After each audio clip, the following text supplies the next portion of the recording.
ఇక పాలకులకు కొమ్ము కాస్తే అధికారులు ఎప్పటికైనా ఇరుక్కోక తప్పదు. అభివృద్ధికి అండగా ఉండాల్సిన ఆఫీసర్స్ దోపిడీకి తెరతీస్తే ఎలా ఉంటుందో హెచ్ఎండిఏ మాజీ డైరెక్టర్ శివబాలకృష్ణ వ్యవహారంలో బట్టబయలైంది. ఒకటి కాదు, రెండు కాదు, ఏకంగా 100 కోట్లు చేతులు మారాయి. ప్రభుత్వాలు మారగానే అవినీతి అనకొండగా బయటపడిన ఈ ఘటనలో ఐఏఎస్ల పనితీరును సైతం ప్రశ్నించేలా కేసు తయారైంది. బాధ్యతాయుత స్థానంలో ప్రజలకు అండగా నిలబడాల్సిన స్థానాన్ని భ్రష్టు పట్టించిన టాప్ అధికారుల తీరుపై రాజ్ న్యూస్ ప్రత్యేక కథనం.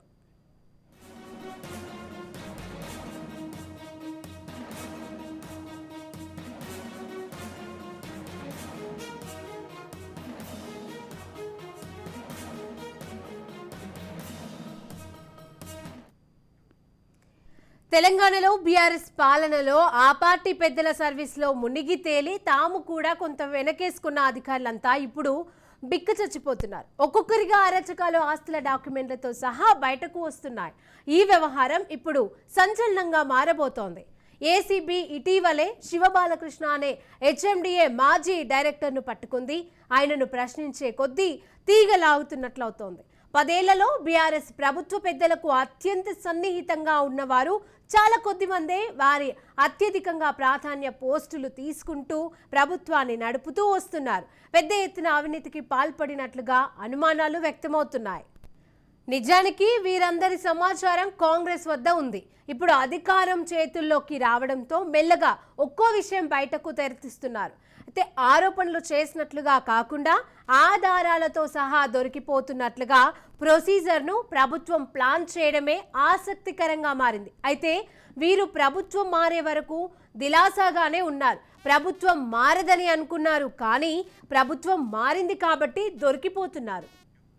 ఆదాయానికి మించిన ఆస్తుల కేసులో ఏసీబీ ఎదుట హెచ్ఎండిఏ మాజీ డైరెక్టర్ శివబాలకృష్ణ వెల్లడించిన పేరు సీనియర్ ఐఏఎస్ అధికారి అరవింద్ కుమార్.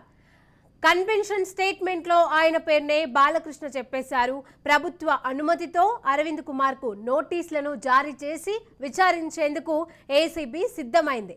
మార్కెట్ విలువ ప్రకారం 1000 కోట్ల రూపాయలకు పైగా అక్రమాస్తులు కూడబెట్టారని ఆరోపణలు ఎదుర్కొంటున్న శివబాలకృష్ణ 8 రోజుల ఏసీబీ కస్టడీలో కీలక విషయాలు బయటకొచ్చాయి. నార్సింగిలోని వివాదాస్పద భూమికి సంబంధించి ఐఏఎస్ అరవింద్ ఆదేశాల మేరకే అనుమతులు ఇచ్చానని, ప్రతిఫలంగా స్థిరాస్తి వ్యాపారి నుంచి 10 కోట్లు డిమాండ్ చేశారని, మొదటి విడతగా గత డిసెంబర్లో ₹1 కోటి చెల్లించానని ఏసీబీకి శివబాలకృష్ణ వివరించడంతో అవినీతి అనకొండలను ఉలిక్కిపడేలా చేసింది. అరవింద్ కుమార్తో శివబాలకృష్ణకు సాన్నిహిత్యం ఉండడంతో పాటు బీఆర్ఎస్ సర్కార్ వారికి ఫుల్ పవర్స్ ని ఇచ్చింది. అందిన కాడకు దోచుకోవాలని ప్లాన్ వేశారు. ఇక శివబాలకృష్ణ వ్యవహారానికి ముందు ఐఏఎస్ అరవింద్ చిక్కుల్లో పడ్డారు. హెచ్ఎండిఏ కమిషనర్గా ఉన్నప్పుడు కేబినెట్ అనుమతి లేకుండా ఫార్ములా రేసింగ్ కోసం పన్నులతో కలిపి 55 కోట్లు చెల్లించడంపై ఆయన్ను ప్రభుత్వం వివరణ కోరింది. ఏ హోదాలో కేబినెట్ అనుమతి లేకుండా ఆ సంస్థతో సంతకాలు ఎలా చేశారో చెప్పాలని మెమో కూడా జారీ అయ్యాయి. ఫార్ములా ఈ ఆపరేషన్స్లో తీవ్ర ఉల్లంఘనలు జరిగాయని కూడా సర్కార్ కీలక ఆరోపణలు. గత బీఆర్ఎస్ హయాంలో ఫార్ములా ఈ రేస్ ఒప్పందం జరిగింది. హైదరాబాద్లో ఫిబ్రవరి 10న జరగాలి. అయితే కాంగ్రెస్ ప్రభుత్వం వచ్చిన వెంటనే ఈ రేస్ను రద్దు చేసింది. ఒప్పందం కుదుర్చుకోకముందే హైదరాబాద్ మెట్రోపాలిటన్ డెవలప్మెంట్ అథారిటీ వనరుల నుండి 46 కోట్ల భారీ ఆర్థిక వ్యయంతో పాటు 9 కోట్ల పన్నును ఎందుకు చెల్లించారో వివరించాలని అధికారి అరవింద్ను కోరారు. ప్రైవేట్ ఆర్గనైజర్తో త్రైపాక్షిక దీర్ఘకాలిక ఒప్పందాన్ని ఎందుకు కుదుర్చుకున్నారో వివరించాలని రాష్ట్ర ప్రభుత్వం అరవింద్ కుమార్ను కోరింది. సచివాలయ వ్యాపార నిబంధనలను ఉల్లంఘించారని, ఆమోదం పొందే ప్రక్రియను సరిగా చేపట్టలేదన్న వాదనలు లేకపోలేదు. మరోవైపు ఎన్నికల సమయంలో ప్రకటించినట్టుగానే మోడల్ కోడ్ ఆఫ్ కండక్ట్ కూడా కాంపిటెంట్ అథారిటీ అనుమతి లేకుండా ఈ రేస్కు ఓకే చేసేశారు. అరవింద్ కుమార్ మాస్టర్ బ్రెయిన్ వెనుకున్న సూపర్ పవర్ ఎవరు అన్న విషయం పైన కూడా ప్రభుత్వం దృష్టి సారించింది.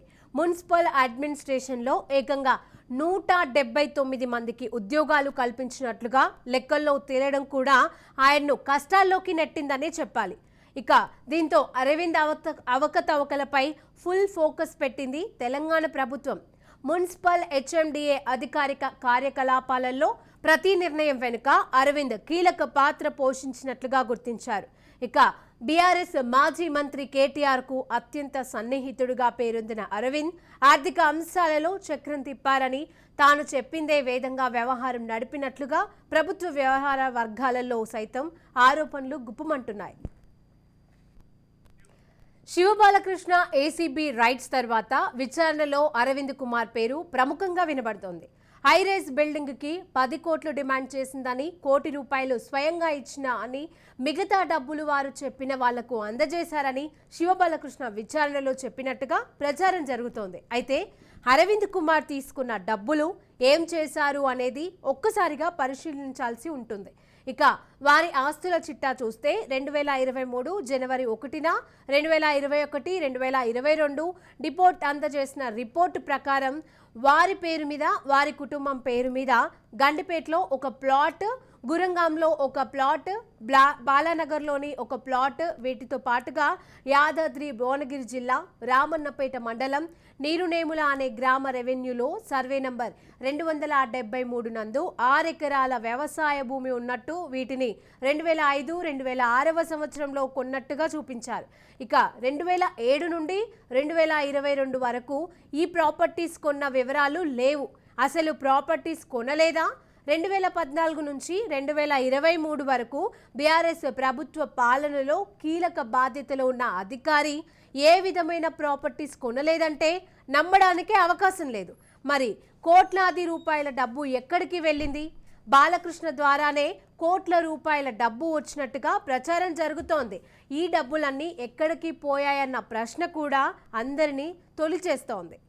తెలంగాణలో ఆరోపణలు ఎదుర్కొంటున్న మరో పేరు సోమేష్ కుమార్. బీహార్కు చెందిన సోమేష్ 2019 డిసెంబర్ 31 నుండి 2023 జనవరి 10 వరకు తెలంగాణ రాష్ట్ర ప్రభుత్వ ప్రధాన కార్యదర్శిగా పనిచేసి స్వచ్ఛంద పదవీ విరమణ పొందారు. అనంతరం నాటి సీఎం కేసీఆర్ కు ప్రధాన సలహాదారుగా బాధ్యతలను నిర్వహించారు. సీఎస్గా ఉన్న సమయంలో సోమేష్ కుమార్ అక్రమంగా భూములు కొనుగోలు చేశారన్న ఆరోపణలు ఉన్నాయి. ఇక డిఓపిటి అనుమతి లేకుండా లక్షల్లో రైతు బంధు డబ్బులను సోమేష్ కుమార్ తీసుకున్నారని చర్చ సాగుతోంది. ఫార్మాసిటీలోని కొత్తపల్లి విలేజ్లో కొనుగోలు చేసిన భూమిపై ఇప్పటి వరకు రైతు బంధు 14 లక్షలు తీసుకున్నారని ప్రభుత్వం గుర్తించింది. భూమి సాగు చేయకపోయినా రైతు బంధు తీసుకోవడమే తప్పుగా కనబడుతోంది. 25 ఎకరాల 19 గుంటల భూమిలో మొత్తం రాళ్ళు, గుట్టలు మాత్రమే ఉండగా దానికి సైతం సోమేష్ కుమార్ రైతు బంధు పొందినట్లుగా గుర్తించారు. మాజీ సీఎస్ సోమేష్ కుమార్ ఆస్తుల గురించి కొత్త విషయాలు వెలుగులోకి వస్తున్నాయి. భూముల కొనుగోలు వ్యవహారంలో ఆసక్తికర విషయాలు బయటకు వస్తున్నాయి. ఇక పక్కా ప్లాన్ ప్రకారమే రంగారెడ్డి జిల్లా యాచారంలో సోమేష్ కుమార్ తన భార్య పేరుతో భూములు కొనుగోలు చేసినట్లుగా అనుమానాలు వ్యక్తమవుతున్నాయి. ఇక ప్రభుత్వం ఫార్మాసిటీని ఎక్కడ పెడుతుందో సరిగ్గా అక్కడే సోమేష్ కుమార్ భూములు కొన్నారని ఆరోపణలు వినిపిస్తున్నాయి. 2018లో కొత్తపల్లిలోని 25 ఎకరాల భూమిని సోమేష్ కుమార్ కొన్నారు. ఒక్కో ఎకరానికి కేవలం 2 లక్షలు మాత్రమే వెచ్చించినట్లుగా సమాచారం. ఇక ఖరీదైన భూమిని అతి తక్కువ ధరకే కొనుగోలు చేయటం వెనుక స్కామ్ ఉందని సర్వత్రా అనుమానాలు వ్యక్తమవుతున్నాయి. క్విడ్ ప్రోకో జరిగినట్లుగా ఏసీబీ అనుమానం వ్యక్తం చేస్తోంది. ఒక్కో ఎకరం 3 కోట్ల రూపాయలు పలికితే ఆ ప్రాంతంలో కేవలం 2 లక్షలకు మాత్రమే దక్కించుకోవటం అనేదే ఇప్పుడు రాజకీయ వర్గాలలో చర్చ జరుగుతోంది. మరోవైపు తాను నిబంధనల ప్రకారమే భూమిని కొనుగోలు చేశానని సోమేష్ కుమార్ ఇప్పటికే వివరణ ఇచ్చారు. అయితే రాష్ట్ర ప్రభుత్వం తనకు అలాట్ చేసిన నివాస స్థలంలో నిర్మించుకున్న గృహాన్ని అమ్మేసి కొత్తపల్లి గ్రామంలో 6 ఏళ్ల కిందనే ఈ వ్యవసాయ భూమిని కొనుగోలు చేసినట్టు చెప్పుకొచ్చారు. అప్పటి ప్రభుత్వం భూమి కొనుగోలుకు అనుమతి కూడా ఇచ్చిందని వివరించారు. ఇక అవినీతి మరకలకు సంబంధించి మరిన్ని అప్డేట్స్ మా క్రైమ్ బ్యూరో చీఫ్ ఇన్నారెడ్డి అందజేస్తారు. ఇన్నారెడ్డి, కాంగ్రెస్ అధికారంలోకి వచ్చిన తర్వాత గతంలో అవినీతి ఆరోపణలు ఎదుర్కొంటున్న వ్యవహారాలపై ప్రభుత్వం అయితే దృష్టి పెట్టింది.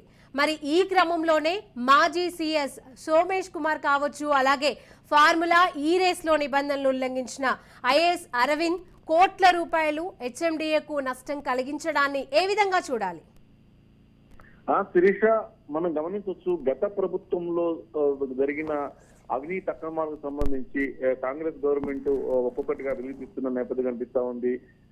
దీనికి సంబంధించి హెచ్ఎండిఏ మాజీ డైరెక్టర్ శివబాలకృష్ణకి సంబంధించిన వ్యవహారంలో ఇద్దరు ఐఏఎస్ ల ఇన్వాల్వ్మెంట్ ఉంది అని, అలాగే ఐఏఎస్ సంబంధించి అరవింద్ సంబంధించిన వ్యవహారంలో కూడా ఈయన కొన్ని అక్రమ లేఅవుట్లకు ఆయన అనుమతి కావాలని ఈయన ద్వారా అవినీతికి పాల్పడి కోట్లాది రూపాయల డబ్బులను కూడా ఆయన సేకరించాడు, దీని ద్వారా డబ్బులు కూడా తీసుకున్నాడని చెప్తున్న వ్యవహారం నడుస్తాం. దీని మీద ఇప్పటికే ఏసీబీ అధికారులు పూర్తి స్థాయిలో ఈయన శివబాలకృష్ణ కన్ఫెషన్ రిపోర్ట్ లో ఆయన చాలా స్పష్టంగా పేర్కొనడం జరిగింది. దీనికి సంబంధించి ఇప్పటికే లీగల్ ఫార్మాలిటీస్ అయిపోయింది. తర్వాత ఒక ఐఏఎస్ ఆఫీసర్ కాబట్టి ప్రభుత్వ అనుమతి తోటి ఆయన విచారించాల్సిన అవసరం ఉంది. మనం చూసిన సమాచారం ప్రకారం మొట్టమొదటిగా అరవింద్ కుమార్ కావచ్చు, సోమేష్ కుమార్ కావచ్చు, దీనికి సంబంధించిన వ్యవహారంలో ఎంతవరకు ఇన్వాల్వ్మెంట్ ఉంది.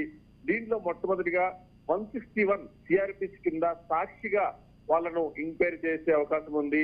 వాళ్ళను సాక్షిగా ఎంక్వైరీ చేసిన క్రమంలో ఇప్పటికే వెలువడిన కొన్ని సాక్ష్యాధారాలు కావచ్చు, తర్వాత శివబాలకృష్ణ ఇచ్చిన కన్ఫెషన్ స్టేట్మెంట్ కావచ్చు, తర్వాత దీంట్లో ఎంత మేరకు అక్రమాలకు పాల్పడ్డారని చెప్పేసి ఎవిడెన్స్లు కావచ్చు, వీళ్ళన్నింటినీ క్రోడీకరించుకొని మొట్టమొదటిగా 161 సిఆర్పిసి కింద ఎంక్వైరీ చేసి తర్వాత 41 నోటీసులు జారీ చేసి కూడా ఎంక్వైరీ చేసే అవకాశం ఉంది. దీనికి సంబంధించిన పూర్తి స్థాయి కసరత్తు కంప్లీట్ అయిపోయింది. ఇప్పటికే అంటే లీగల్ ఒపీనియన్ కూడా కంప్లీట్ అయిపోయింది.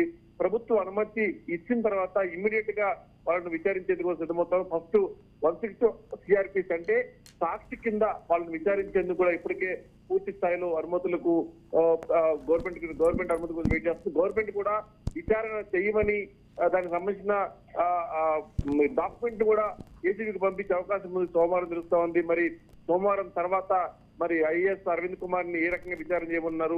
161 సిఆర్పిసి కింద సోమేష్ ను తర్వాత అరవింద్ కుమార్ విచారణ చేయనున్నారా, తర్వాత దీంట్లో ఎవరిని ముందు అరవింద్ కుమార్ మీదనే ఎక్కువ ఎలిగేషన్ చేస్తున్న కన్ఫెషన్ రిపోర్ట్ లో దాంట్లో కోట్లాది రూపాయల డబ్బులు ప్రత్యక్షంగా ఇచ్చిన ఎవిడెన్స్ కావచ్చు, దానికి సంబంధించిన ఏమైతే అక్రమ అవినీతి లేఅవుట్ ఏవైతుందో ఆ లేఅవుట్ కు అంటే ఆ లేఅవుట్ చేయడానికి కూడా ఆయన ప్రోత్సహించాడు.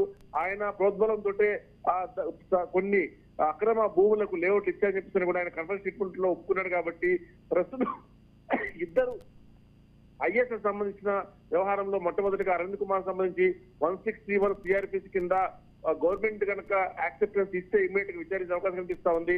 దాని తర్వాత కూడా సోమేష్ కుమార్ విచారిస్తానని చెప్పని తెలుస్తా ఉంది. మొత్తం మీద ఇద్దరు ఐఏఎస్ సంబంధించి శివబాలకృష్ణ వ్యవహారంలో ఉన్న ఇన్వాల్వ్మెంట్ గురించి కూడా పూర్తిగా ఎంక్వైరీ చేస్తా ఉన్నారు. మరో పక్కన మనం చూస్తే సోమేష్ కుమార్ సంబంధించి కూడా దాదాపుగా 120 ఎకరాలకు సంబంధించిన భూ వ్యవహారంలో తన భార్య పేరు మీద ఉన్న ల్యాండ్ వ్యవహారంలో కూడా ఇప్పటికే గవర్నమెంట్ పూర్తి నివేదిక తెప్పించుకుంది. మరి ఆయన్ని కూడా మరి ఏ రకంగా విచారణ చేస్తారు. తర్వాత అంటే మీరు అన్నట్టుగా ఓవరాల్ గా చూస్తే ఐఏఎస్లు కావచ్చు, ఐపీఎస్లు కావచ్చు, ఎవరి మీదైనా సరే ఎలిగేషన్స్ ఉంటే ఎంతటి వాళ్ళైనా వదిలిపెట్టేది లేదు. ఖచ్చితంగా విచారణ చేస్తాము. ఎవరైనా సరే ఇక్కడ అంటే చట్ట పరిధిలో అందరూ సమానులే. గత ప్రభుత్వంలో చేసిన అవినీతి మరకల తాలూకు ప్రతిబింబాలుగా వీళ్ళు ఉన్నట్టు తెలుస్తా ఉంది. మరి సోమేష్ కుమార్ కావచ్చు, తర్వాత దీంట్లో అరవింద్ కావచ్చు, తర్వాత ఇంకా మరికొంతమంది వ్యవహారం కావచ్చు. ఓవరాల్ గా చూస్తే మాత్రం ఈ భూముల వ్యవహారంలో తర్వాత ఈ కార్ రేసింగ్ వ్యవహారంలో కూడా ఇప్పటికే చాలా విషయాలు బయటకు వచ్చినాయి. మొత్తంగా చూస్తే ఈ అవినీతి మనలు అనుకున్న అధికారులను ఖచ్చితంగా విచారణకు ఎదుర్కోవాల్సిందే. ఆ విచారణలో చాలా విషయాలు బయటకు వచ్చే అవకాశం కనిపిస్తా ఉంది.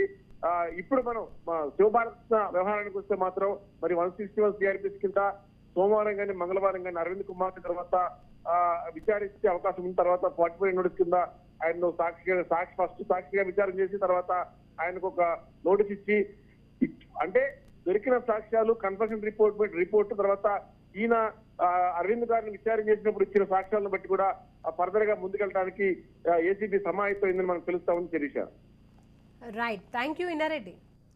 ఇక ఉన్నత విద్యాశాఖలో జరిగిన గోల్మాల్ అంతా ఇంత కాదు. కళ్ళు బయర్లు కమ్మే అవినీతి బయటపడింది. ప్రభుత్వ కాంట్రాక్ట్ డిగ్రీ కళాశాలల అధ్యాపకుల క్రమబద్ధీకరణలో ఉన్నత స్థాయి అధికారులు తమ తాబేదారులను అడ్డం పెట్టుకొని అందిన కాడికి దండుకొని ఆర్డర్స్ పాస్ చేసినట్లుగా తేలింది.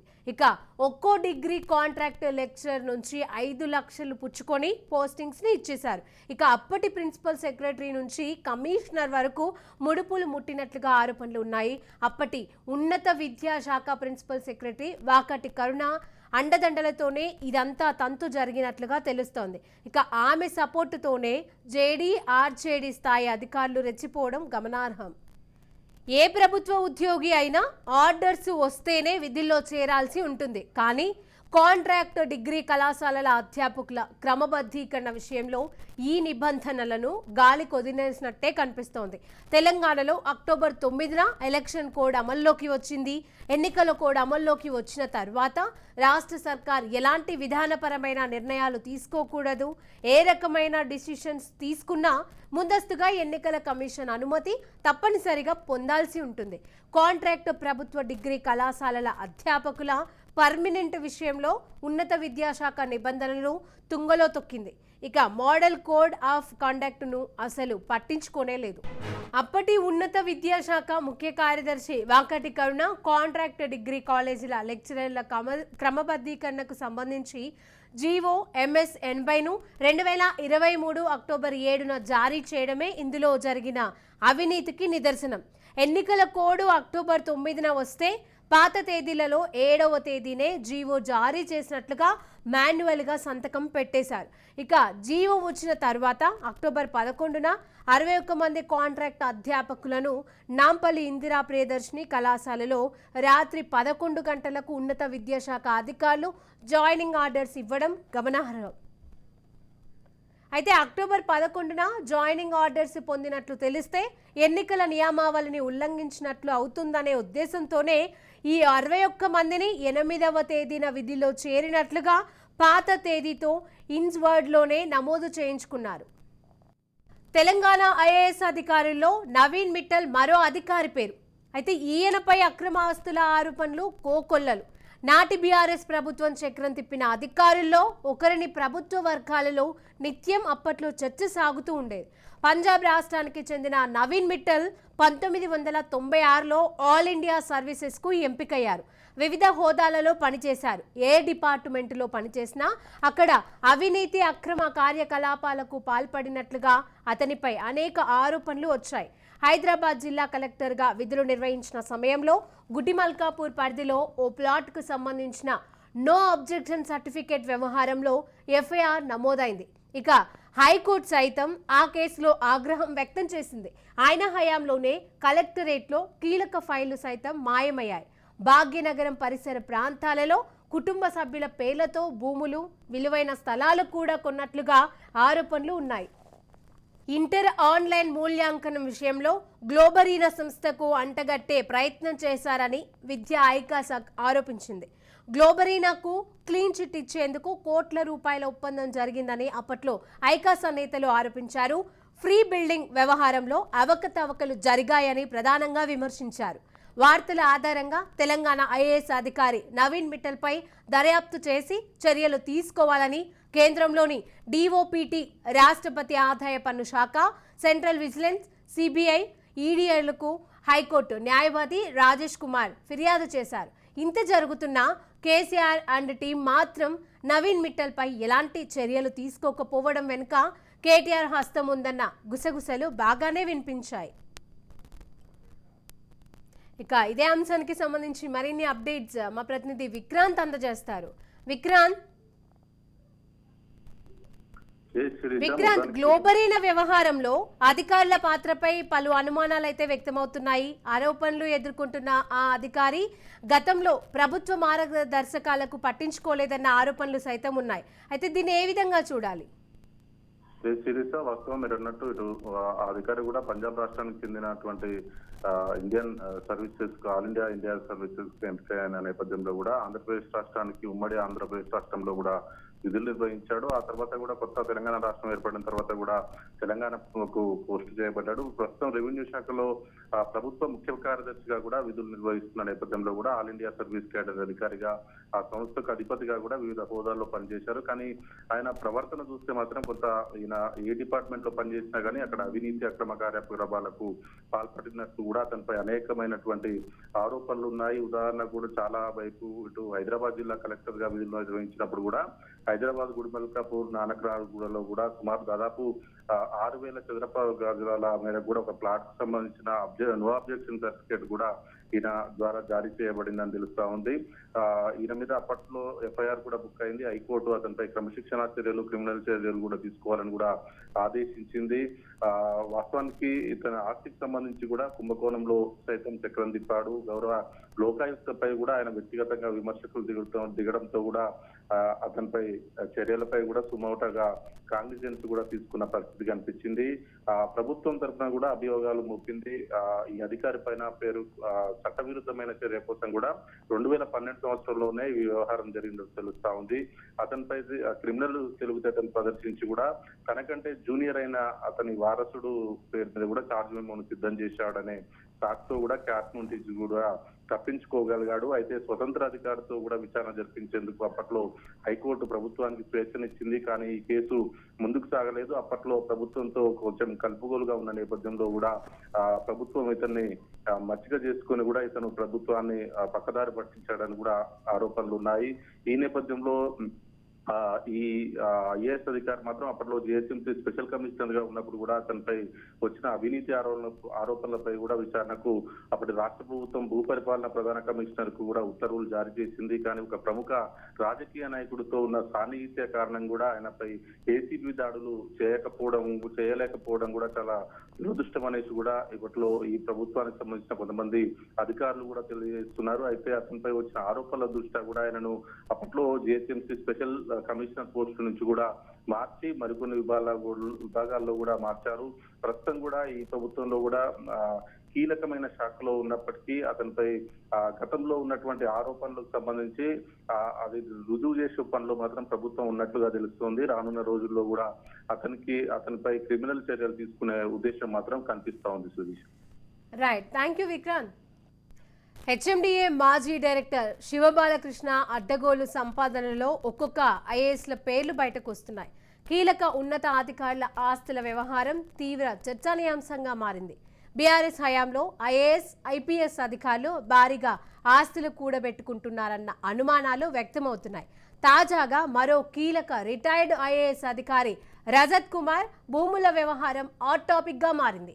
రజత్ కుమార్ ఆయన కుటుంబ సభ్యుల పేరిట ఏకంగా 52 ఎకరాల భూములు కొన్నట్లుగా వెలుగు చూసింది. అయితే ఈ వ్యవహారం ఇప్పుడు రాష్ట్ర అధికారిక వర్గాలలో సంచలనంగా మారింది. మహబూబ్ నగర్ జిల్లా బాలానగర్ మండలం హేమాజీపూర్ గ్రామంలోని సర్వే నంబర్ 77, 78, 82లో రజత్ కుమార్ ఆయన కుటుంబ సభ్యుల పేరుతో 52 ఎకరాల భూములను కొనుగోలు చేసినట్లు తెలుస్తోంది. రజత్ కుమార్ పేరిటే 15 ఎకరాల 25 గుంటల భూమిని కొనుగోలు చేశారని, అయితే ఈ భూములు కొన్న వ్యవహారం డిఓపిటికి రజత్ కుమార్ సమాచారం ఇచ్చారా లేదా అనేది క్లారిటీ లేదు. కాగా ఇటీవలే రాష్ట్రంలో అధికారులు భూముల కొనుగోలు వ్యవహారంపై తీవ్ర ఆరోపణలు రావడంతో తన పేరుతో ఉన్న భూములను రజత్ కుమార్ అమ్మకానికి పెట్టారనే టాక్ వినిపిస్తోంది. నేడో రేపో తన భూములను ఇతర పేరు మీదకు బదలాయించేందుకు రజత్ కుమార్ ప్రయత్నాలు చేస్తున్నారనే ప్రచారం జరుగుతోంది. అయితే ప్రభుత్వం మారిన 2 నెలలకే రజత్ కుమార్ ఎందుకు భూమిని అమ్మాలనుకుంటున్నారనేది ప్రస్తుతం చర్చనీయాంశంగా మారింది. ఇప్పటికే మాజీ అధికార రజత్ కుమార్ పై ఢిల్లీ హైకోర్టులో కేసు కూడా ఉంది. తన కుమార్తె వివాహానికి సంబంధించిన వ్యవహారంలో ఆయనకు చిక్కుకుపోయారు. రాష్ట్రంలో ఓ పేరొందిన ప్రైవేట్ కంపెనీగా భారీగా ఖర్చు పెట్టిందని, రజత్ కుమార్కు ఆ కంపెనీకి మధ్య క్విడ్ ప్రోకో నడిచిందని నారాయణపేటకు చెందిన గవినొల్ల శ్రీనివాస్ పిటిషన్ వేశారు. అయితే స్టార్ హోటళ్ల వేదికగా 5 రోజుల పాటు రజత్ కుమార్ తన కూతురు పెళ్లి వేడుక నిర్వహించారు. ఈ వేడుకకు ఈవెంట్లు, డిన్నర్లు, హోటల్ రూమ్ల ఏర్పాట్లను మెగా కంపెనీ ప్రతినిధులే చూసుకున్నారని, ఈవెంట్లను బుక్ చేసినట్లు ఈమెయిల్, ఇన్వాయిస్ డేటా అప్పట్లో సంచలనంగా మారింది. బ్యాక్ తాజ్ హోటల్ గ్రూపునకు big wave infra private limited company బిల్లులు చెల్లించలేదని ఇదో మిస్టరీ కంపెనీ అని అనుమానాలు వ్యక్తమయ్యాయి. మెగాకు చెందిన వివిధ సంస్థల డైరెక్టర్లే ఇందులో ఉన్నారని, అందుకే ఈ పెళ్లి ఏర్పాట్లు బిల్లులతో మెగా కంపెనీకి సంబంధం ఉందని చర్చ సాగింది. పెళ్లికి 5 నెలల ముందే హోటళ్లలో రూమ్స్ ను బుక్ చేశారని, బుకింగ్ కోసం హోటళ్లకు మెయిల్స్ వెళ్లాయని, అంతకు 1 నెల ముందే బిగ్ వేవ్ ఇన్ఫ్రా కంపెనీని ఏర్పాటు చేశారని కూడా ఆరోపణలు వచ్చాయి.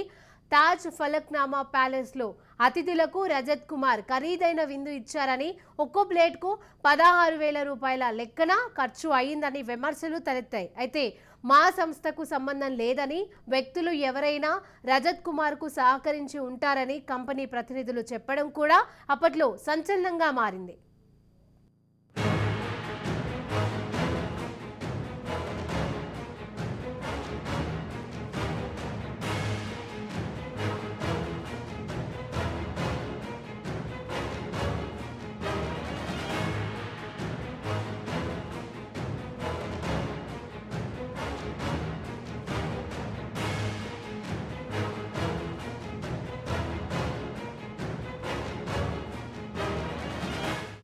ఇక ఇదే అంశానికి సంబంధించి మరిన్ని అప్డేట్స్ మా ప్రతినిధి మహేందర్ అందజేస్తారు. మహేందర్, ప్రజలకు ప్రభుత్వానికి వారధిగా ఉండాల్సిన అధికారులే గత ప్రభుత్వంలో పక్కదారి పట్టారు. ఏకంగా ఎకరాలకు ఎకరాలు కొనేశారు. అయితే అవన్నీ అధికారికంగా లెక్కలు చూపించారా అన్నది కూడా అనుమానంగానే ఉంది. అంతేకాకుండా టెండర్లు పొందిన బడా కంపెనీలే వారి ఇళ్లలో జరిగే పెళ్లిలకు సహకరించడం వంటి సంఘటనలు సొసైటీలో ఎలాంటి ప్రభావం చూపుతోంది? శిరీష, హెచ్ఎండిఏ మాజీ డైరెక్టర్ శివాలకృష్ణ ఉదంతంతో వెలుకొచ్చిన తర్వాత మాజీ సిఎస్ సోమేష్ కుమార్ మొదలు ఒక చిన్న స్థాయి అధికారి వరకు కూడా గత దశాబ్ద కాలంగా టిఆర్ఎస్ పార్టీ అధికారంలో ఉన్నప్పుడు ఇష్టం వచ్చినట్టుగా చెలరేగిపోయారు. అడ్డగోలుగా భూములు, ప్రభుత్వ భూములు అన్ని కూడా ఎక్కడికి పడితే అక్కడ తమకు అనుకూలంగా ఉన్న చోట అనుకూల ధరలకు రాసుకున్న పరిస్థితి నెలకొంది. అయితే ఇప్పుడు హెచ్ఎండిఏ మాజీ డైరెక్టర్ శివబాలకృష్ణ అడ్డగోలు సంపాదనలో ఒక్కొక్క ఐఏఎస్ పేర్లు కూడా బయటకు వస్తున్నాయి. ఇక కీలక ఉన్నతాధికారుల ఆస్తుల వ్యవహారం తీవ్ర చర్చనీయంగా మారింది. కొత్తగా కలెక్టరేట్ నిర్మాణం అయిన తర్వాత కూడా ఐఏఎస్ లు కావచ్చు, అలాగే ఆయా శాఖలు ఉండేవారు. ప్రజలకు ఎక్కడ కూడా అందుబాటులో లేకుండా ఎప్పుడు పడితే అప్పుడు నేతలతో సంప్రదింపులు, నేతలతోనే కలవడాలు, ప్రజలకు దూరం అయినటువంటి పరిస్థితి నెలకొంది. ఆ రకంగా పెద్ద విమర్శలు వచ్చిన నేపథ్యం. అయితే ఐఏఎస్ అధికారుల పేర్లు కూడా కోడిగా రావడం అనేది ప్రజల నుంచి కూడా తీవ్ర వ్యతిరేకత వస్తున్న పరిస్థితి కనిపిస్తుంది. ఇక నేరాల సమయంలో ఐఏఎస్, ఐపీఎస్ అధికారులు భారీగా ఆస్తులు కూడా కూడబెట్టారన్న అనుమానాలు కూడా ఇటు శివబాలకృష్ణ ఉదంతంతో అనుమానాలకు ఎక్కువగా దాటుతున్న పరిస్థితి కనిపిస్తుంది. ఇక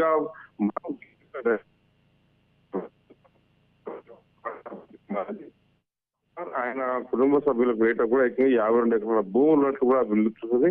ఈ వ్యవహారం ఇప్పుడు రాష్ట్ర అధికార వర్గాల్లో సంచలనంగా మారింది. తాను అధికారికంగానే కొన్నాను అని చెప్పుకోవచ్చు.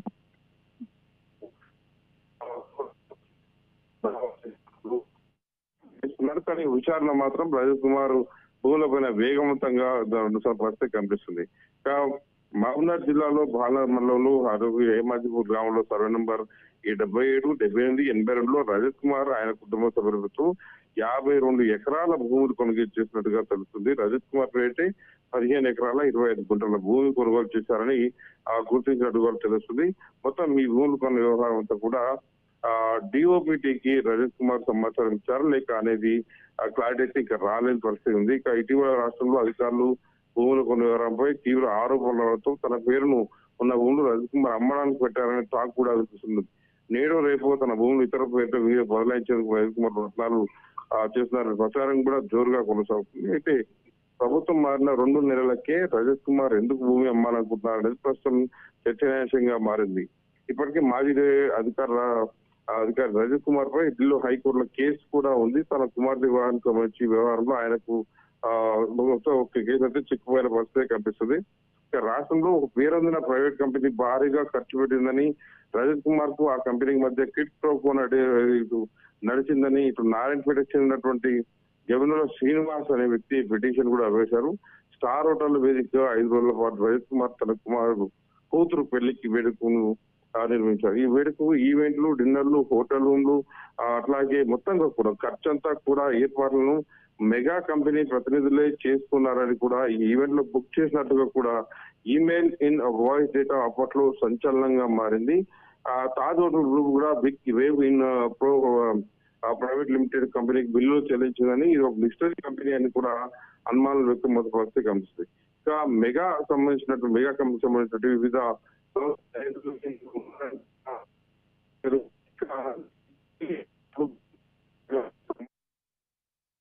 అయితే ఆ మెగా కంపెనీ ఇస్తున్నటువంటి పెళ్లికి 5 నెలల ముందే హోటల్ రూమ్స్ కూడా బుక్ చేశారని, బుకింగ్స్ కోసం హోటల్ మెయిల్ వెళ్ళాయని, అంతకు ఒక నెల ముందు కూడా వేవ్ ఇన్ కంపెనీకి కూడా ఏర్పాటు చేశారని ఆరోపణలు వచ్చాయి. తాజ్ ఫలక్నుమా ప్యాలెస్ లో అతిలో రజత్ కుమార్ ఖరీదైన విందించారని, ఒక్కో ప్లేట్ కు 16,000 రూపాయల లెక్కన ఖర్చు అయిందని విమర్శలు కూడా పెరుగుతాయి. ఈ సంస్థకు సంబంధం లేని వ్యక్తులు ఎవరైనా రజత్ కుమార్ సహకరించుతారని కంపెనీ ప్రజలు చెప్పడం కూడా అప్పట్లో సంచలనంగా. ఇవన్నీ కూడా ప్రజలకు సేవలు చేస్తారంటూ ఒక గొప్ప స్థాయిలో ఉన్నటువంటి ఐఏఎస్ ఐపీఎస్ అధికారులందరూ కూడా ఇలాంటి వ్యవహారాల్లో తలదూర్చడం, కోట్ల రూపాయల భూములు చూడడం ఇప్పటికే శివబాలకృష్ణ వ్యవహారం అయితే సంచలనంగా మారింది. తెలంగాణ రాష్ట్రంలో ఒక్క హెచ్ఎండిఏ మా డైరెక్టర్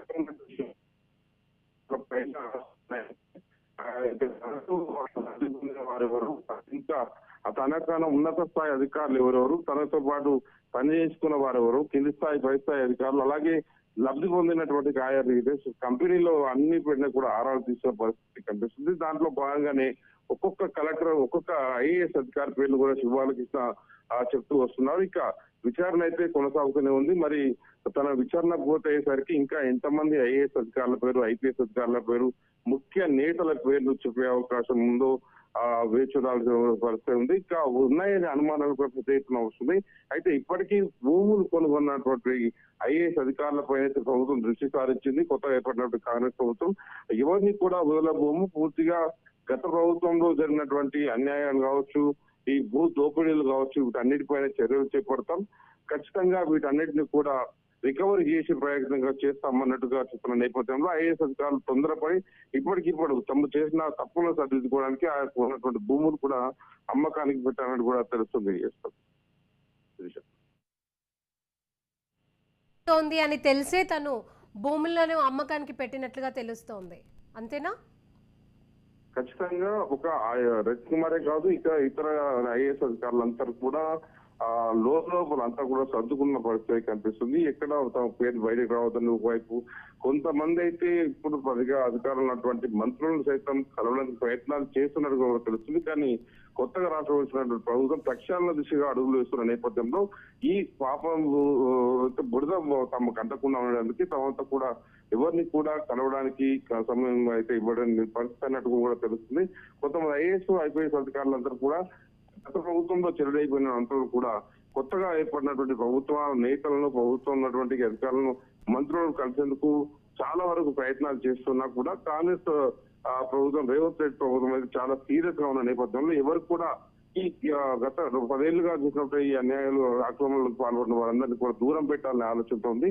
విచారణ వేగవంతం చేయాలి, ఖచ్చితంగా దీంట్లో నిజాలు తేలాలి, ప్రక్షాళన దిశగా అడుగులు వేస్తున్న నేపథ్యంలో ఎవరికి కూడా సాయం చేయబోము, ఖచ్చితంగా దోషులకు శిక్ష పడాలి, రికవరీ అయితే జరగాలి అనేటువంటి ఆలోచనతోనే ప్రభుత్వం అయితే ముందుకు వెళ్తుంది. ఆ రకంగా అందరూ కూడా జాగ్రత్తలు పడడానికి భూములు అమ్మకానికి కూడా పెడుతున్నారని వాళ్ళ పేర్లు కూడా మార్చడం తెలుస్తున్నారు. కానీ ఎక్కడ జరిగినా కూడా ఇప్పటికే ఎంక్వైరీ జరుగుతున్న నేపథ్యంలో ఎవరు ఎక్కడ ఇంకా ఏ తప్పు చేసినా కూడా మరో తప్పులో చిక్కడం తప్పితే దీని నుంచి బయటపడే అవకాశం అయితే లేదనే చెప్పవచ్చు. వీరి పట్ల ప్రభుత్వం మాత్రం చాలా సీరియస్ గా ఉందని చెప్పొచ్చు. Okay, right, thank you Mahender. ఇక ఐపీఎస్ల విషయానికి వస్తే సీనియర్ అధికారి నవీన్ కుమార్ ఏకంగా మరో మాజీ ఐఏఎస్ అధికారి ఇంటిని ఆక్రమించే ప్రయత్నంలో చివరకు అడ్డంగా బుక్ అయ్యారని, ఇదే అంశానికి సంబంధించి మరిన్ని అప్డేట్స్ మా ప్రతినిధి స్వప్న అందజేస్తారు. స్వప్న, రక్షణ కల్పించాల్సిన అధికారులే మరో మాజీ ఉద్యోగి ఇండ్లు కొట్టేసేందుకు ప్లాన్ చేశారు. ఏదైనా ప్రాబ్లం వస్తే పోలీస్ స్టేషన్కి వెళ్ళి కేసు పెట్టి ఆ కేసుకు సంబంధించిన వివరాలను ఏ రూట్లో వెళ్తే మనకి న్యాయం జరుగుతుంది అడిగే సిచ్యువేషన్లో ఒక పోలీస్ అధికారి, ఒక ఈ స్థాయిలో ఉన్నటువంటి అధికారే ఇలాంటి దుర్మార్గపు చర్యలకు పాల్పడితే దీన్ని ఎలా చూడాలంటారు? శిరీష, వీళ్ళు గతం కొంచెం నుంచి మీరు చెప్తున్న వాళ్ళంతా లాఠీ పట్టుకున్న దొంగలనే చెప్పాలి. కనీసం దొంగలున్నా తెలుస్తున్నారు వాళ్ళు దొంగలు, దోపిడీదారులని. కానీ వీళ్ళు చేసే అక్రమాలు బయటకు వచ్చే వరకు తెలియట్లేదు. నానా హింస పెడుతున్నారని చెప్పుకోవచ్చు. అధికార దుర్వినియోగానికి ఎంతవరకు వీలైతే అంతవరకు అధికార దుర్వినియోగం చేస్తున్నారు. అది మామూలుగా కామన్ పబ్లిక్ ని చేయడం అనేది కొంతమంది అధికారులకు అలవాటు అయిపోయింది. కానీ ఇక్కడ ఒక ఐఏఎస్ అధికారి, మరో మాజీ ఐఏఎస్ అధికారికి సంబంధించి అతను కూడా సీనియర్ అధికారి తనకు సంబంధించినటువంటి ఆస్తిని లాక్కునేటువంటి ప్రయత్నం చేశాడు.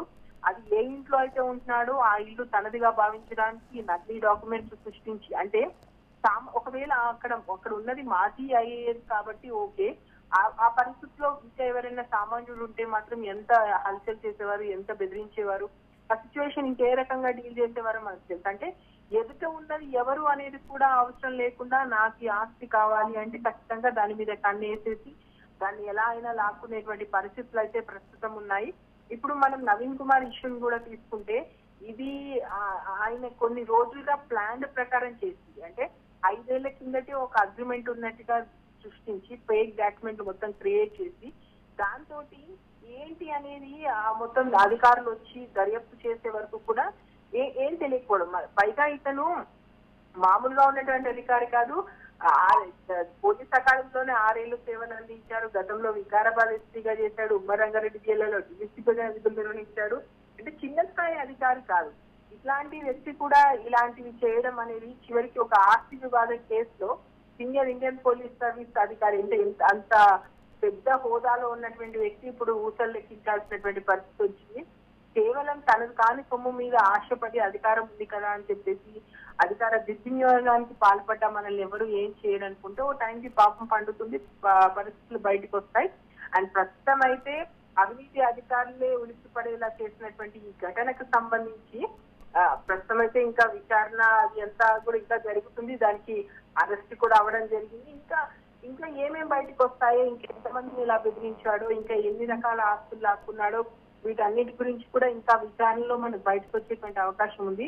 మొత్తానికి నవీన్ కుమార్ ఉదంతం అయితే ఎవరైతే అవినీతి పరులు ఉన్నారో వాళ్ళే అంటే చిన్న చిన్న వాళ్ళను సామాన్యులు చేశాం కానీ ఏకంగా మరో ఐఏఎస్ అధికారికి సంబంధించినటువంటి ఇంటినే తను తీసుకోవడానికి చూడడం, ఆస్తిని లాక్కోవడానికి చూడడం, అంటే ఎవరు ఏం చేస్తారు, ఎవరు నన్ను ఏం చేయలేరు అనేటువంటి అంత ధైర్యం ఎక్కడి నుంచి వస్తుంది వీళ్ళకి అనేది మాత్రం ఆలోచించాల్సిన విషయం. ఏదేమైనా ఒక రోజు కాకుంటే ఒక రోజుకి అవినీతి చేపగానో తమింగళంగానో ఖచ్చితంగా తిప్పుతారు. వీళ్ళు కూడా ఇప్పుడు పరిస్థితి అదే రకంగా ఉంది. ఏ స్థాయిలో ఉంది, అంత కష్టపడి ఆ పొజిషన్ కి వచ్చి కూడా ఇలాంటి ఆరోపణలు ఎదుర్కోవడము, ఇలాంటి పనులు చేయడం ద్వారా ఖచ్చితంగా ఈ సమాజంలో ఇంత పరిస్థితిలో ఉన్నారు. ఎవరిని గౌరవించాలి, ఎవరిని గౌరవించొద్దు, ఎవరు రక్షకులు ఎవరో భక్షకులు ఎవరో అర్థం కాని పరిస్థితుల్లో అయితే ప్రస్తుతం ఉన్నాం శిరీష. అలాగే స్వప్న, అంటే ఏం చూసుకొని ఇలాంటి బరి తెగింపు ఆలోచనలకు అసలు ఏమనుకోవాలి వీటిని? ఖచ్చితంగా అందరూ ఇలాగే ఉన్నారు. నేను ఒక్కనే తప్పు చేస్తున్నానా, నా పైవాడు చేయట్లేదా, నా కింది వాడు చేయట్లేదా, అందులో ఎవరి వాటా ఎంత, ఏ రాజకీయ నాయకుడి సపోర్ట్ తో ఇదంతా జరిగింది, ఏ అధికారి సపోర్ట్ తో ఇదంతా జరిగింది, ఈ స్థాయిలోకి రావడం అంటే ఇప్పుడు మామూలుగా అయితే ఐఏఎస్ అధికారి ఐపీఎస్ అధికారి హోదాలో ఉన్నప్పుడు ఇంకో ఐఏఎస్ అధికారితో పెట్టుకుంటున్నప్పుడు అతను ఆ హోదాలో ఉన్నప్పుడు తనకు పరిచయాలు ఉంటాయి. కాకపోతే ఒక మాజీ ఐఏఎస్ కాబట్టి అతన్ని ఇప్పుడు ఎవరున్నారు, నేను ఇప్పుడు ప్రజెంట్ అడ్డా మీద ఉంది నేను కాబట్టి నన్ను ఆయన ఏం చేయగలుగుతాడు, మేబీ ఆయన వెనుకున్న వాళ్ళని చూసుకొని ఆ అండతో చేసి ఉండొచ్చు. ఎవరు నన్ను ఏం చేయలేరు, నేను నకిలీ డాక్యుమెంట్స్ సృష్టిస్తే ఎవరు పట్టించుకోలేరు, అధికారులు కలగజేసుకునే అంత సీన్ లేదు, నా మీదకి ఎవరు ఎంక్వైరీకి వస్తారు, నేను అన్ని మేనేజ్ చేయగలుగుతాను అంటే ఆలోచనకు ఒకసారి 2 సార్లు 3 సార్లు తప్పు చేస్తే ఓకే. తప్పు అలవాటు అయిపోయిన తర్వాత అది ఇంకా ఎవరికి భయం లేకుండా అడ్డగోలుగా చేసేటువంటి పరిస్థితి వస్తుంది. తప్పు అలవాటైంది, శిక్షించే వాళ్ళు సరిగ్గా లేరు అని ప్రభుత్వం అనేదే మనల్ని ఏం చేస్తారు అనుకుని ఇదంతా చేశారంటారా? ఖచ్చితంగా మనల్ని ఎవరేం చేస్తారు, మన మీద మనకు కావాల్సిన వాళ్ళంతా మన దగ్గరే ఉన్నారు, వాళ్ళే మనల్ని చూసుకుంటారు. అయినా నేను కదా అధికారంలో ఉంది, నన్ను ఎవడు ప్రశ్నిస్తాడు, అయినా ఇదంతా ఎవరికి తెలుస్తుంది, తెలిసినా ఎవరు వస్తారు, వచ్చినా నన్ను శిక్షిస్తారా, చట్టాల్లో ఎన్ని లూప్ హోల్స్ లేవు, ఏ లూప్ హోల్ ద్వారా నేను ఎలా బయటపడతానో నాకు తెలియదా, ఏ సెక్షన్ల కింద ఎలా ఉంటుంది, కేసులు ఎలా సాగుతాయి, జైలు శిక్షలు ఎలా ఉంటాయి అంటే చట్టానికి లోబడి పనిచేసి ఆ పరిధిలో శిక్ష విధించాల్సినటువంటి వీళ్ళు వాళ్ళ చేతిలో చట్టాన్ని అతిక్రమించడం అనేది అన్ని తెలుసు, ఎక్కడ ఏ లూప్ హోల్ ఉంది, దేని ప్రకారం మనం చేయొచ్చు, ఎలా చేస్తే ఎలా తప్పించుకుంటాం. యాక్చువల్ గా వీళ్ళు ఇప్పుడు పెద్ద పెద్ద డిగ్రీలు తీసుకుంది అవినీతిలో, డిగ్రీలో అంతకంటే పెద్ద డిగ్రీలు అవినీతిలో తీసుకున్నారు. ఏ చట్టంలో ఉన్నటువంటి ఏ సెక్షన్, ఏ లూప్ హోల్ ఉంది, దేని ప్రకారం మనం ఏం చేయొచ్చు, అండ్ దీనికి సంబంధించి ఎవరిని మేనేజ్ చేస్తే సరిపోతుంది, ఇలాంటివన్నీ కూడా పకడ్బందీగా చూసుకొని చేస్తారు. ఖచ్చితంగా వీళ్ళు చదివిన చదువులు అలాంటివి. ఎక్కడ మీరు అన్నట్టుగా లూప్ హోల్స్ ఎక్కడ ఉన్నాయి, ఎలాంటి తప్పులు చేస్తే ఎలా తప్పించుకోవచ్చు అనేది వాళ్ళు పెట్టుకొని ఇలాంటి దుర్మార్గ చర్యలకు పాల్పడ్డట్టేనా? ఖచ్చితంగా. అంటే ఏదో చిన్న స్థాయి అధికారి తప్పు చేశాడు, డబ్బు కోసం చేశాడు అంటే వాళ్ళనే మనము అదైనా సరే నీ ఉద్యోగం నువ్వు చేసుకోమంట. ఇంత పెద్ద అధికారి ఇంత మంచి పొజిషన్ లో ఉన్నాడు, తన వెల్ సెటిల్డ్, తనకు కావాల్సినటువంటి పోస్టింగ్లు వచ్చాయి, ఎక్కడ కూడా పోస్టింగ్ లో కూడా వెనుకబడి ఉండలేదు. అన్ని ఉన్నప్పుడు ఎందుకు ఇంకొకరి దానికి సంబంధించి ఆశపడడం అనేది, అంటే ఇది అత్యాశ. అంటే ఎంత వచ్చినా సరిపోవట్లేదు, ఉన్నంత అంటే మనం అధికారంలో ఉండేది ఎన్ని సంవత్సరాలు, ఉన్నంతలో దోచేసుకున్నాము, ఇంకా మన తరతరాలు బతికేసేయాలి అన్నట్టుగా ఈ హోదాలో ఉండి తప్పు చేసినప్పుడు ఎవరు మనల్ని శిక్షించగలుగుతారు? ఇప్పుడు ఎవరినైనా దొంగల్ని పట్టుకోవాల్సినటువంటి పోలీసే దొంగతనం చేస్తే ఇంకా దాన్ని ఏం చేయగలుగుతాము? ఈ రకంగా ఉన్నటువంటి పరిస్థితిలో ఖచ్చితంగా సివియర్ యాక్షన్ తీసుకోవాలి. ఆ మామూలు కేసుల కంటే కూడా ఇలాంటి ఒక పై స్థాయి అధికారులు తప్పు చేసినప్పుడు, వాళ్ళు అడ్డంగా దొరికిపోయినప్పుడు, వాళ్ళకి శిక్షలు పడుతున్నప్పుడు దానికి సంబంధించి ఇంకా కఠినమైనటువంటి చట్టాలు అమల్లోకి వస్తే జరుగుతుందా, ఆ చట్టంలో మార్పులు చేస్తే ఏమన్నా జరుగుతుందా, ఇలాంటివన్నీ కూడా చూడాలి. కాకపోతే అవి ఎంత అవినీతి అధికారి, ఎంత తెలివి ఉన్నటువంటి అధికారి అయినా ఒకటి గుర్తుంచుకోవాలి, ఈ రోజు మనది కావచ్చు, రేపైతే మనది కాదు కదా. ఏదో ఒక రోజు దొరికిపోతాడు, ఏదో ఒక కేసులో దొరికిపోతాడు. ఎవరో ఒకరైతే స్ట్రాంగ్ గా అపోజిషన్ పోరాడతారు కదా. ప్రతి ఒక్కరూ సరే ఈయనకు భయపడి, ఈయన అధికారానికి భయపడి ఉండలేరు కదా. ఏదో టైంలో ఒక వ్యక్తి వస్తాడు, తప్పు అంటాడు, టైం బ్యాడ్ వచ్చినప్పుడు దొరికిపోతాడు. సో ఇలాగే ఉంది అంటే దొరకనన్ని రోజులు మనం దొరికితే దొంగ అన్నట్టు ఈ సిచ్యువేషన్ ని మాత్రం ఖచ్చితంగా మార్చాల్సిన అవసరం ఉంది. ఇంత పై స్థాయి అధికారులు తప్పు చేయడం అనేది, ఇంకా ఇలాంటి వాళ్ళు ఎంతమంది ఉన్నారు, వాళ్ళకి సంబంధించి ఏం జరుగుతున్నాయి, వాళ్ళ మీద ఎంత ఒత్తిడి ఉంది, సో ఇవన్నీ కూడా మనం చూడాల్సింది ఉంది. మొత్తానికైతే నవీన్ కుమార్ ఇష్యూలో మాత్రం అందరూ ఒక్కసారిగా ముక్కు మీద వేలేసుకునేటువంటి సంఘటనే. ఎదురుగా ఉన్నటువంటి వ్యక్తి తన స్థాయి అధికారి అయినప్పటికీ కూడా తెగించి ఇంతకు చేయడం అనేది ఖచ్చితంగా ఇప్పుడు అతని భార్య మీద కూడా కేసు నమోదైంది. ఇద్దరు కూడా జైలు లెక్కించాల్సిన పరిస్థితే. సో ఇట్లాంటి వాటిని ఇంకా ఏం చేయాలి అంటే ఇంకా సివియర్ యాక్షన్స్ ఏమైనా తీసుకోవాలి. ఇలాంటి తప్పులు చేసిన వాళ్ళకి ఇచ్చి ఏం చేయాలి ఏంటి అనే దాని మీద నిపుణులతో మాట్లాడాల్సి ఉంటుంది. అలాగే గత ప్రభుత్వంలో చేసినటువంటి అవినీతి ఇప్పుడున్నటువంటి ప్రభుత్వం ఏదైతే రేవంత్ ప్రభుత్వమో వచ్చిన తర్వాత మీరు చూస్తున్నారు, ఒక్కొక్కసారి పోలీస్ స్టేషన్లో ఉన్నటువంటి అన్ని సెక్షన్లకు సంబంధించినటువంటి పోలీసులు బదిలీలు కావడం, సస్పెన్షన్ రేట్లు చూస్తున్నాము, హుక్కా పార్లర్లకు సంబంధించి, డ్రగ్స్ కట్టడికి సంబంధించి, ఇవన్నీ చూసుకుంటే మొత్తంగా కట్టడికి నేటి ప్రభుత్వం ఎలాంటి చర్యలు తీసుకొని ఉంది? నిజంగా పోలీస్ వ్యవస్థనైతే ఎంత దారుణంగా యూజ్ చేసుకోవచ్చు అంత దారుణంగా యూజ్ చేసుకుంది గత ప్రభుత్వం. ఎన్ని తప్పిదాలు రక్షక భటుల చేత చేయించవచ్చు అన్ని తప్పిదాలు చేసింది. ముఖ్యంగా అవినీతి అధికారులకు పెద్దపీట వేసింది. మేమున్నా మీకేంటి, దోచుక తినండి ప్రజల్ని అన్నట్టుగా ప్రజల మీదకి వదిలేస్తే అసలు పోలీసు వ్యవస్థ అంటేనే నిర్వీర్యం అయిపోతుందా అనేటువంటి. ఎందుకంటే వెళ్ళి పోలీస్ స్టేషన్కి వెళ్ళి కేసులు పెట్టినప్పుడు రిటర్న్ వీళ్ళ మీదనే కేసులు పెట్టినటువంటి సంఘటనలు కానీ, అసలు కేవలం అధికారుల అక్కడ ఉన్నటువంటి ఎవరైతే రాజకీయ నాయకులు వాళ్ళ బందోబస్తుకో లేదా వాళ్ళకి సంబంధించినటువంటి పరిస్థితిలో లేదా వాళ్ళకి ఇంటెలిజెన్స్ రిపోర్ట్ ఇవ్వడానికి ఇక్కడ ఏం జరుగుతుందో ఏంటంటే వాళ్ళ పని వాళ్ళని చేసుకోనియకుండా ఎవరైతే సిన్సియర్ గా పనిచేస్తున్నారో వాళ్ళని ఏదో ఒక రకంగా ఏదో ఒక అసలు ఎక్కడ విలువలేని చోటికి పంపించేసి ఎవరైతే అవినీతి అధికారులు ఉన్నారో వాళ్ళకి పట్టం కట్టడం తోటి మా వెనుక ఇంత పెద్ద నాయకులు ఉన్నారు, వీళ్ళే ఉంటారు, ఈ ప్రభుత్వం ఏమి పడిపోదు అనేటువంటి ధీమాతో ఉన్నారో, ఇంత పెద్ద నాయకుడు మా వెనుక ఉన్నాడు కాబట్టి మాకేమవుతుంది అనుకున్నారో. కానీ పరిస్థితులు ఒకేలా ఉండవు కదా. ప్రజలు మరో ప్రభుత్వానికి పట్టం కట్టారు. ఖచ్చితంగా గతంలో జరిగే ఏ అవినీతి అధికారులను ఎవరు వదిలిపెట్టమన్నారు. అసలు ముఖ్యంగా బదిలీలు ఎక్కువగా జరుగుతున్నాయి పోలీస్ శాఖలోనే. పంజగుట్టకు సంబంధించి చూస్తున్నాం, పోలీస్ స్టేషన్ లో ఉన్నటువంటి వాళ్ళని మొత్తం కూడా మార్చాల్సి వచ్చింది. సో ఇలాంటి సంఘటనలు అనేక ఇంకా చాలా మంది పేర్లు బయటకు వస్తున్నాయి. చాలా మంది మీద కంప్లైంట్స్ ఇస్తున్నారు. ఈ ప్రజలు ఎవరైతే బాధితులు ఉన్నారో వాళ్ళు ఇప్పుడిప్పుడే వస్తున్నారు, ఎవరి మీదైనా సరే సీరియస్ యాక్షన్ తీసుకుంటామని చెప్పేసి ఇప్పుడు ప్రభుత్వం అంటుంది. వాళ్ళు ఎవరైతే అపాయింట్ చేసినటువంటి అధికారులు కూడా, అంటే పై స్థాయిలో ఉన్నటువంటి అధికారులు కూడా ఖచ్చితంగా చాలా మట్టుకు కూడా కాస్త సిన్సియరిటీ ఉన్నటువంటి అధికారులని ఉంచారు. కాబట్టి సో ఇంకా ఇలాంటివి ఇంకా బయటకు వస్తాయని కూడా ప్రభుత్వం చెప్తుంది. మేము చిత్తశుద్ధితో ఈ విషయంలో ఉన్నాము, చిన్న ప్రతి పైసాతో సహా అధికారులతో కక్కిస్తాము అంటుంది. కాబట్టి ఇంకా మనం ఇలాంటి న్యూస్ చాలా వింటాము. ఇలాంటి అవినీతి తిమింగళాలు ఎన్ని ఉన్నాయి ఇప్పటి వరకు మనకు కొన్నే బయటకు వచ్చాయి. ఇంకా రానున్న రోజుల్లో చాలా మంది పేర్లు బయటకు రాబోతున్నాయి. శిరీష, రైట్, థ్యాంక్ యూ స్వప్న. ఇక మొత్తం మీద ప్రభుత్వాలు మారిన వెంటనే అవినీతి అనకొండలు ఒకరొకరుగా బయటకు వస్తున్నారు. ముందుకు ఇంకెందరి అధికారుల విన్యాసాలు బయటపడనున్నాయో వేచి చూడాలి. ఇది ఇవాల్టి బులెటిన్ అప్డేట్స్. చూస్తూనే ఉండండి రాజ్ న్యూస్.